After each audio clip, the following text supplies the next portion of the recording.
Train 60 kilometre પ્રતિ કલાકની ઝડપે ચાલી રહી છે. 1 કિલોમીટર લાંબો પુલ પસાર કરવા 2 મિનિટનો સમય લાગે તો ટ્રેનની લંબાઈ કેટલી? ચલો ચેક કરીએ. હવે જો અહીંયા કીધેલું છે 2 મિનિટ, તો આપણે અહીંયા આપણે સ્પીડ કેટલામાં આપેલી છે? તો કે 60 કિલોમીટર પ્રતિ કલાકની ઝડપે. એટલે અહીંયા કલાક છે, અહીંયા મિનિટ છે, તો આપણે મિનિટને કલાકમાં કન્વર્ટ કરશું.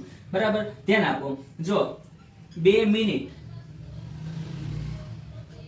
બરાબર. હવે આ કલાકમાં ફેરવવા માટે આપણે 2 ને કેટલા વડે ભાગાકાર કરશું? તો કે 60 વડે ભાગાકાર કરશું તો આ શેમાં જવાબ મળશે? આપણને કલાકમાં મળશે. બરાબર, એટલે 2 એટલે કે 1/30. આ શું આવી ગયું? તમારી કલાક આવી ગઈ. બરાબર. હવે આપણે લંબાઈ જોઈએ છે, તો લંબાઈનું એટલે આપણે અંતરનું સૂત્ર લેવાનું છે. અંતર બરાબર ઝડપ ગુણ્યા સમય. બરાબર, ઝડપ કેટલી છે ટ્રેનની? તો કે 60 કિલોમીટર પ્રતિ કલાકની ઝડપે સમય કેટલો લે છે એક 1 કિલોમીટર અંતર કાપવા માટે? તો કે 1/30 કલાક.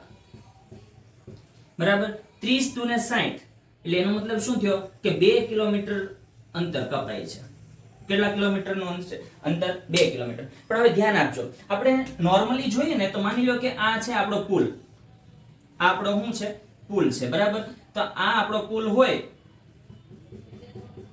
તો આ પુલને આપણે જ્યારે પસાર કરવા માટે આ ટ્રેન છે, માની લો કે આ પુલ છે અને આ ટ્રેન છે, તો આ પુલનો સ્ટાર્ટિંગ પોઈન્ટ છે અને આ ટ્રેનનો સ્ટાર્ટિંગ પોઈન્ટ છે. બરાબર, તો અહીંયાથી આમ પસાર કરતા કરતા કરતા જ્યારે નીકળે ત્યારે ટ્રેનનો એન્ડ પોઈન્ટ અને પુલનો એન્ડ પોઈન્ટ, ત્યારે આ બંને અંતર શું થાય છે? મર્જ થાય છે. બરાબર, તો આ છે ટ્રેન અને આ છે પુલ. તો હંમેશા અહીંયા કેટલું અંતર, આ જે અંતર મળે ને, આ જે 2 કિલોમીટર અંતર, એ કોનું કોનું મળે?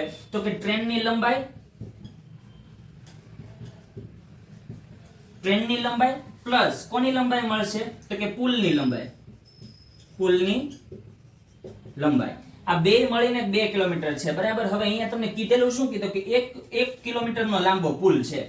બરાબર, 1 કિમી શું છે? લાંબો પુલ છે. બરાબર, આ છે ટ્રેનની લંબાઈ.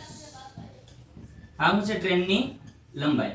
તો 1 કિલોમીટર, 2 કિલોમીટરમાંથી 1 કિલોમીટર તો પુલની લંબાઈ છે, તો ટ્રેનની લંબાઈ કેટલી આવે? તો કે 1 કિલોમીટર આવે. જો તમને દાખલો સરળતાથી સમજાઈ ગયો હોય તો વિડીયોને લાઈક કરો, શેર કરો અને ચેનલને સબસ્ક્રાઇબ કરો.